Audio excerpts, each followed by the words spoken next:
What I am going to share is not just a story I heard from someone.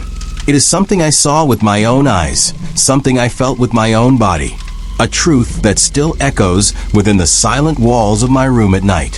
When this incident happened, I was already grown up, but its roots were tied to the days of my childhood, days that I spent in my grandfather's old house.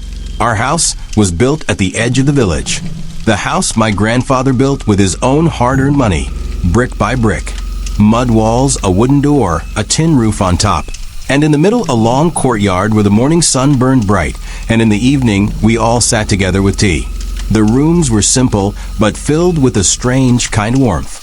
The warmth of relationships, love, and the fragrance of old memories. In that house lived my grandfather, grandmother, my father, my uncle, 2 aunts, and their children. My grandmother was soft in nature, deeply connected with the traditions of the old times.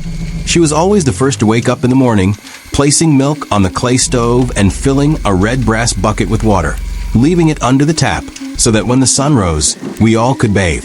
My grandfather was different, strict, principled, but inside a very soft heart. His eyes carried the weight of years of soil, labor, and honesty. My father was the eldest son of my grandfather. He worked in a private company in Islamabad. He used to visit every 4 or 5 months. And whenever he came home, the entire atmosphere of the house would change. My mother became busy the whole day. I never left my father's side, and my grandfather would sit with him for hours talking about the world and life. Those moments are still fresh in my memory, as if they happened yesterday. My uncle, younger than my father, worked as a lineman in the nearby town. For the villagers, he was a man for every task. Whether it was fixing an electric wire, repairing a motor, or helping when someone's house was left in darkness. His wife was simple, quiet, and caring like a mother to the children. My cousins were my age. We used to run through the streets, hide in the fields, and scare each other from behind the peepal tree. Our childhood was full of happiness, even if life was tough. When I turned 10 years old, my grandfather made a decision, a difficult but necessary decision. The family was growing. The space was not enough. Distances had begun to grow, and between every relationship, a wall seemed to rise. Grandfather said it was time for the eldest son, my father, to have a separate house so that both families could live more easily. I could not understand this decision. I was used to playing with my cousins, enjoying the sweets made by grandmother, and listening to the stories told by grandfather. But elders do not think with a child's heart. Grandfather and my uncle bought a plot about 20 minutes away from the house. The land was surrounded by fields.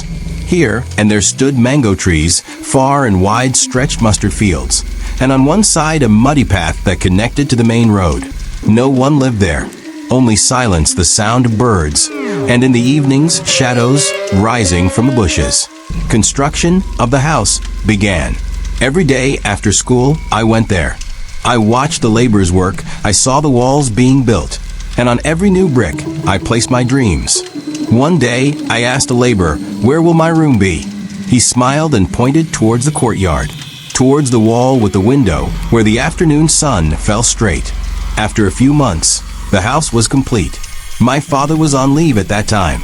My mother bought some new things, a few bed sheets, some old pictures to hang on the wall, and a small copy of the Holy Quran that grandmother had given. We packed our belongings, and one morning, the 3 of us, my father, my mother, and I, set off for the new house. When we reached, for the first time, the silence of that place made me feel strange. The cheerful noise of grandfather's house, the voices of children, grandmother's laughter. Here, there was only wind. Cold, empty, whispering. The new house was clean, but bare. The courtyard smelled of fresh bricks. The rooms carried the dampness of raw walls. The roof shone with the reflection of fresh paint. My mother arranged the room. My father checked the water motor, tested the electric switches, and made sure the doors were locked tight. For the first time, I began to understand the meaning of loneliness. I continued going to school, but every day I missed my grandfather's house. Every second or third day I visited. I played with my cousins for a while and then quickly returned. fearing my mother's scolding. Sometimes my uncle came, bringing groceries or checking the water motor. But the old warmth of the house was no longer there. Time was passing. And so, the three of us began living in this house. My mother, me, and sometimes my father whenever he returned on leave. His visits had now stretched into long months apart.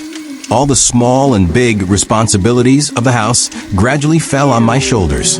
My mother grew weaker while I was stepping into youth. It had been almost 10 years since we had moved into this house. Time kept moving slowly, like a tired breath. The deepening wrinkles on my mother's face and the soft hair growing under my beard showed that we both were now passing through a stage of life where there was no return to the past and no light visible in the future. That morning, too, began like any other day. I had studied late into the night, so waking up felt heavy. The alarm rang twice and almost gave up, but then came my mother's voice, always soft, yet clear. "Son, it's almost 7. It's time for school. Get up quickly." I turned to the other side, rubbed my eyes, and sat up. The room had a light chill. The ceiling fan stirred no air, and in the courtyard outside, the rays of the sun fell on the soil as if someone had sprinkled water to awaken its fragrance. My mother was in the kitchen preparing breakfast. She was baking bread on the clay oven, and the aroma of pure desi ghee spread throughout the courtyard. I washed my face, changed my clothes, and quickly sat at the table. She placed a plate in front of me, a paratha with mango pickle and yogurt. That was her gift.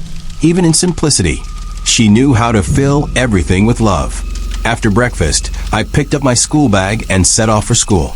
The path was the same old one, a narrow dirt trail surrounded by fields on both sides. Here and there, bushes where birds and small creatures roamed during the day.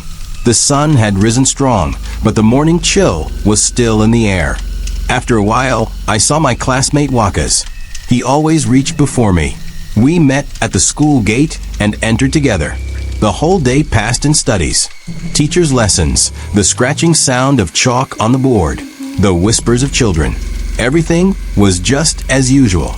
By the time school ended, my body felt tired, but my mind carried a strange calm. It felt like another day had come to an end. When I reached home, my mother opened the door and immediately asked, "Son, do you remember? The vegetables are finished. Bring potatoes, tomatoes, coriander, and salt. The milk is almost over too. Get some on your way." I nodded and then lay down on the bed for a while. It was afternoon. The sun stood above the roof, and its light fell on the walls of the room as if it was waking up the silence inside. After a short rest, I took out my bicycle, slipped the money into my pocket, and set off toward the market. On the way, the same fields, the same trees, the same quietness. But for some reason, today the road felt more deserted. I reached the market, bought vegetables, picked up some spices, and even found the milkman. I tied the things together and was heading back when I saw another friend from school, Ali, coming from the other side. "Oi, Salim, how are you?" he called out.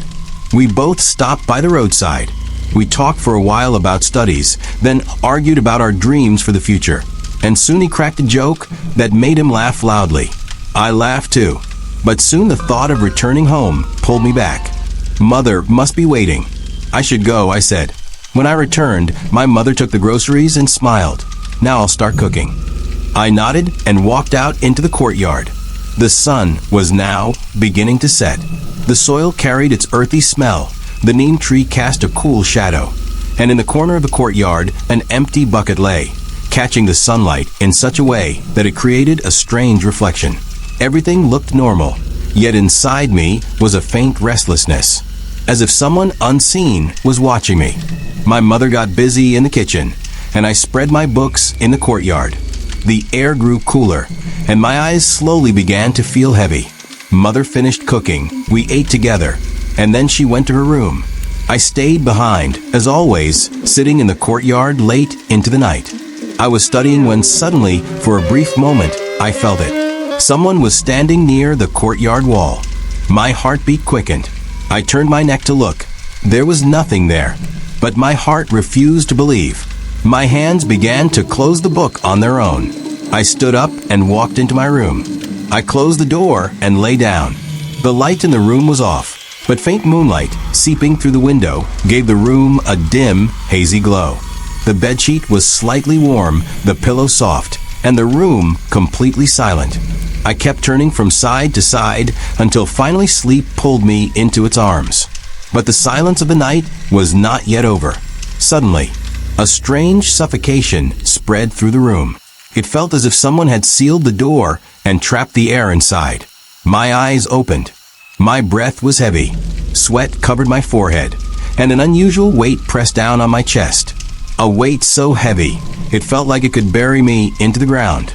Every part of my body was paralyzed. I tried to move my hands, but nothing happened.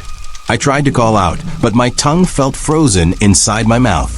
And then, as I gathered the courage to open my eyes wider, I saw her. A woman, standing by the wall of my room. She was unnaturally tall, draped in black clothing. Her head was bent low, and her hair completely covered her face. It seemed as though smoke was rising from her very existence, as if she was not entirely human. My skin turned cold. My hair stood on end. I shut my eyes tightly and tried to recite prayers. In my heart I begged, "Oh Allah, what is this? What mistake have I made?" Then, slowly, she began to move toward me.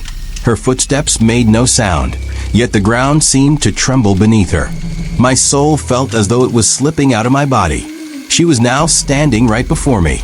Even in the dim light, I could feel her presence with absolute clarity. Her height was unnatural.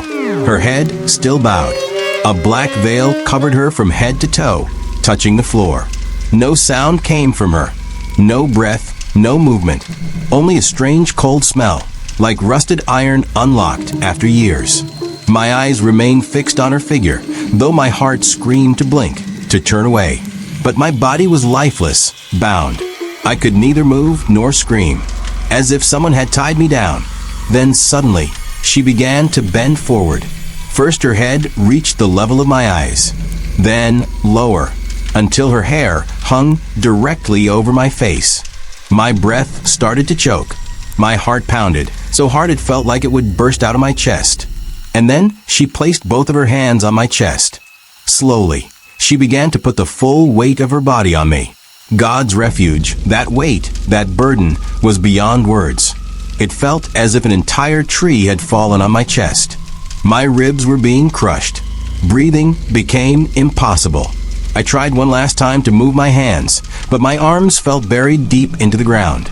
A muffled sound escaped my mouth, one that no one could ever hear. Then she raised her head very close to my face, and for the first time, I saw her face. No, it was not a face. It was a dark abyss, and inside it burned two blood-red eyes, glowing like blazing embers.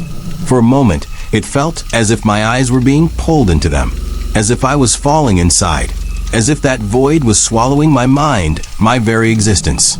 Then she made a sound with her mouth, a sound like a door creaking open, like some rusted, cursed well groaning in the dark. "Get out." In a sudden motion, she wrapped both her hands tightly around my neck and began to strangle me. I started gasping for breath. My voice was trapped. I wanted to scream. I wanted to call out for my mother, but my tongue was frozen. Darkness began to spread before my eyes. I started reciting the Kalma in my heart. Then, suddenly, a strange jolt shook me, as if someone had pulled me back. Her hands slipped away from my neck, and she slowly drifted backwards, further and further, until she vanished into the wall of the room. Silence filled the air. I tried to get up, but my body would not move. The whole night passed without sleep, without strength to rise. The morning light had crept in through the edge of the curtain, yet the room felt so silent, as if even light itself was afraid to enter. I lay on the bed with my eyes wide open, deep, blank, lifeless eyes, as if I was conscious, but without a soul. My mother stepped out of the kitchen and stopped in shock when she saw me in that unnatural state. My son, Salim. I neither blinked nor answered. My eyes only stared at the door, at that spot where she had stood last night. My mother panicked. She came close and touched my forehead. Cold. She checked my pulse. Fast but erratic. She shook me. She called my name again and again, but I only watched the world through my eyes, as if I had already disappeared into another world. Mother ran to call the neighbor woman. She came and tried to give me some water, but my lips had turned to stone. Nothing came out of my mouth. No word, no breath. Only a terrifying calmness was frozen on my face. Mother kept crying. In panic, she splashed water on me. She recited verses from the Holy Quran, but my condition remained the same. By noon, my uncle arrived. The moment Mother saw him, she clung to his chest like a child. Brother, something has happened to him. Something happened last night. Something that has no explanation. My uncle came close and looked at me. Then he noticed the red marks around my neck. Even he was shocked. What are these marks? Mother stayed silent. My uncle sat quietly for a while. Then he decided, this house is no longer fit to live in. That very day, I was taken to the doctor. The doctor said, this is a severe mental shock. Something has happened that has broken him from within. He needs complete rest and a change of place. We went back to grandfather's house. My cousins were happy to see me, but when they realized the state I was in, fear spread across their faces too. I never spoke a word. I only sat in the corner, with empty eyes, sometimes suddenly staring into a direction no one else could see. After that, no one thought of spending even a single night in that house. Within 2 weeks, my uncle decided to sell it. Years have passed since then. I came out of that incident. I finished my studies, took hold of life, and moved to the city. But still, on some nights when the darkness grows too deep and the cold air slips through the window, I hear that same creaking voice whispering in my ear. Get out. And I know, some shadows never leave.